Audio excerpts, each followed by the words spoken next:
We are to prove this one of the most important properties of absolute value.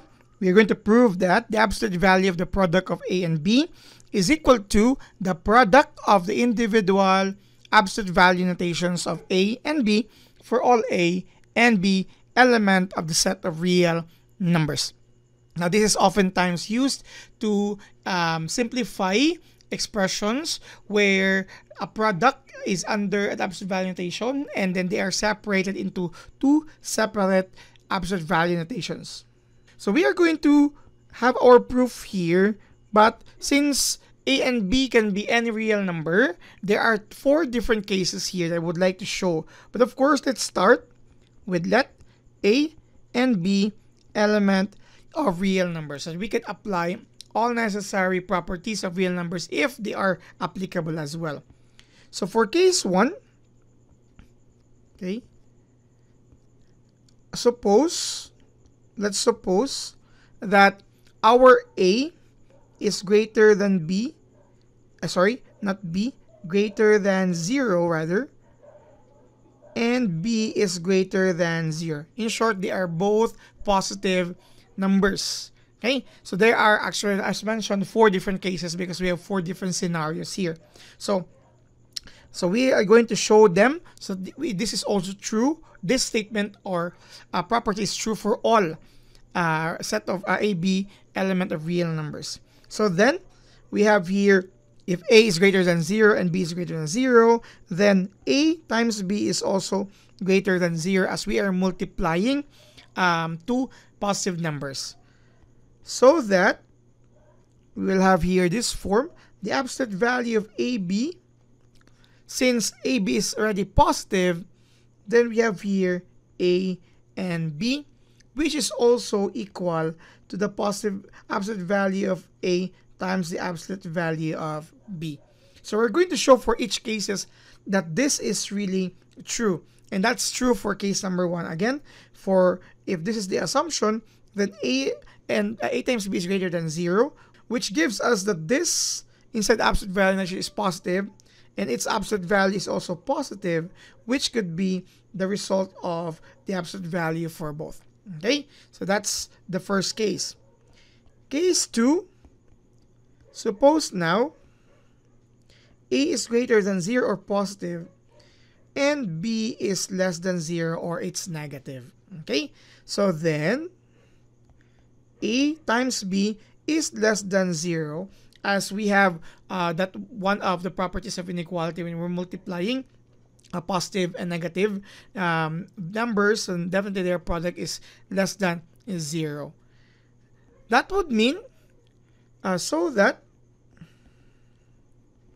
the absolute value of AB, okay, which is negative in this case, is equal to negative, right? The absolute value is, per definition, absolute value, if this is less than 0, then this is just equal to the negative of whatever is the expression inside, okay? Which can be written as A times negative B, okay? This is in case we are using commutative property, since we assume that they are real numbers. And this guarantees the idea that A is the absolute value of A, since A is greater than 0. And since B is less than 0, this fits this criteria. Per definition, is also equal to the absolute value of B. Okay?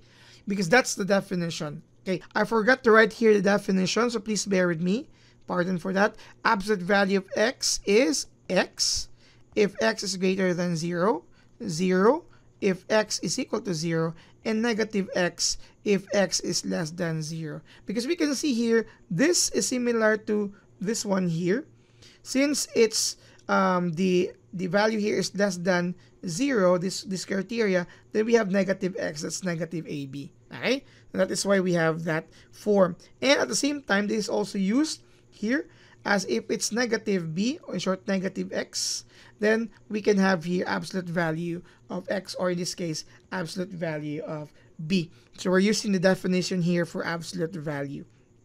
Okay, so we are down to our next 2 cases. The next case, let me change my pen color to black.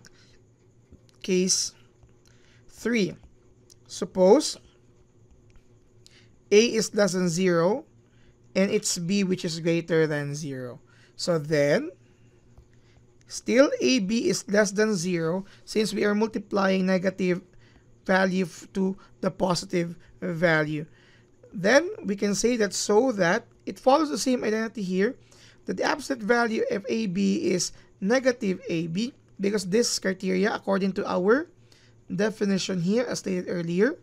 Okay, so we will have here, we can just simply regroup this. No need to give the negative to B because it's A here which is negative and B.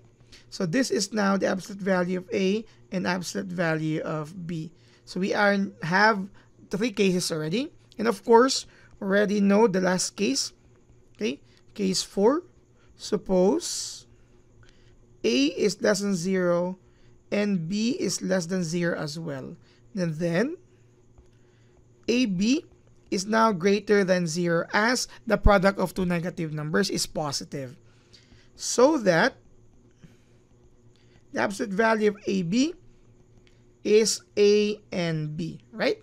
Because it's positive, following the definition here only for X, but it also follows true here. But this could be both written as negative A and negative B because the product of AB is also the product of two negative numbers. We are just looking into this because it should fit these assumptions here, which could then again return to the absolute value of A times absolute value of B. With all of these 4 cases satisfied, okay, with 4 cases satisfied,